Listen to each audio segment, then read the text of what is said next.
کہ ایک دن حضور گھر میں تشریف فرما تھے اور نیم داراز تھے، لیٹے ہوئے تھے، اور آپ کی مبارک پنڈلی سے کپڑا ہٹا ہوا تھا۔ مرد کا پردہ گھٹنوں سے لے کر کے ناف تک ہے۔ فاستاذن ابو بکر فاذن لہ، تو حضرت ابو بکر رضی اللہ تعالیٰ عنہ آئے، حضور نے کہا آ جائیے۔ وہو تلک الحال، اور آقا کریم اسی حالت میں بیٹھے ہوئے تھے۔ فتحدثا، وہ بیٹھے اور حضور سے ہم کلام ہوئے۔ ثم استاذن عمر، پھر حضرت عمر آئے، انہوں نے اذن طلب کیا تو حضور نے کہا آ جائیے، اور حضور اسی حالت میں تشریف فرما رہے۔ فتحدثا، وہ بھی بیٹھے اور گفتگو چلتی رہی۔ ثم استاذن عثمان، پھر حضرت عثمان کی آواز آئی، حضور میں اندر آ سکتا ہوں؟ فجلس رسول اللہ صلی اللہ علیہ وسلم، حضور سیدھے ہو کے بیٹھ گئے۔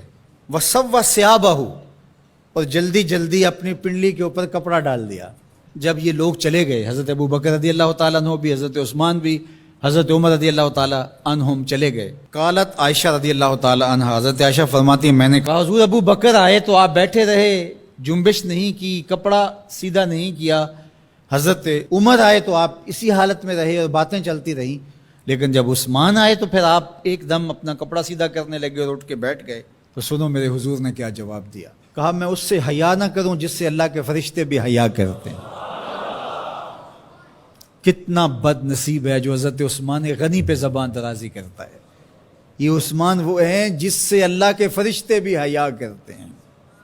اللہ اکبر، یہ عظمت حضرت عثمان غنی رضی اللہ تعالیٰ عنہ۔ فرماتے ہیں حضرت مرہ بن قاب رضی اللہ تعالیٰ عنہ، حضور نے فتنوں کا ذکر کیا، فرماتے ہیں فمر رجل مقنع فی ثوب، ایک شخص گزرا اور اس نے اپنے سر کے اوپر چادر اوڑی ہوئی تھی، وہ چادر سے اپنے چہرے کو ڈھانپا ہوا تھا۔ فرمایا جب فتنے ہوں گے اور بہت فتنے اتریں گے تو یہ شخص جو گزر رہا ہے، یہ چادر اوڑے جا رہا ہے، یہ اس دن حق پہ ہوگا، یہ ہدایت پہ ہوگا۔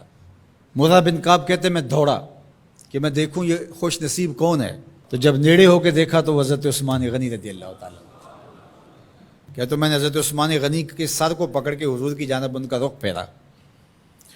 فقلت ھذا، میں نے کہا حضور یہ؟ کالا نام، کہا ہاں یہی۔ حضور نے حضرت عثمان غنی رضی اللہ تعالیٰ عنہ کی طرف اشارہ کر کے کہا جب فتنے بہت زیادہ ہو جائیں گے تو یہ شخص اس فتنوں کے زمانے میں مظلوماً شہید کیا جائے گا۔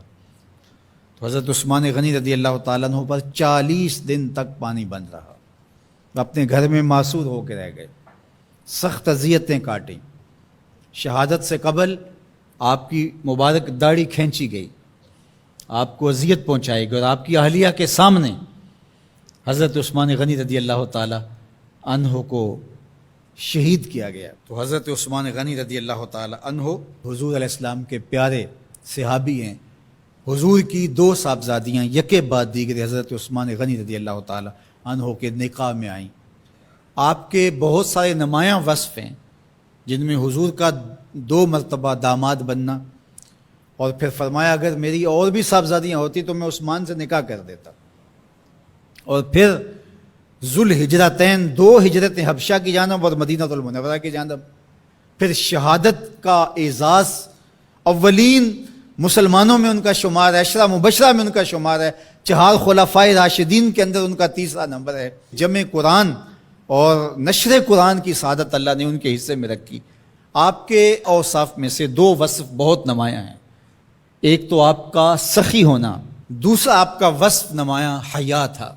تو آج حضرت عثمان غنی رضی اللہ تعالیٰ عنہ کی ان صفتوں کو، حیا کو اپنے کلچر میں فروغ دینے کی ضرورت ہے، اپنی معاشرت میں فروغ دینے کی ضرورت ہے۔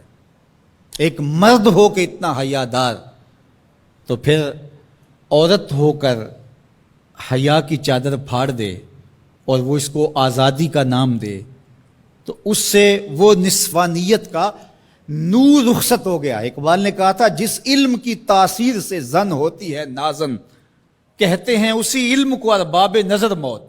تو حضرت عثمان غنی رضی اللہ تعالیٰ عنہ حیا اور سخاوت کے بہرے بے کراں تھے۔ بزرگوں کی سیرت اس لیے بیان کی جاتی ہے کہ ان کے نقوش پا کو اختیار کرنے کا جذبہ پیدا ہو۔ ان کا ذکر کرنا اس امت پر قرض ہے، اور ان کی محبت اور ان کا پیار اس امت کے رگ و ریشہ کے اندر محو نفوذ ہونا چاہیے۔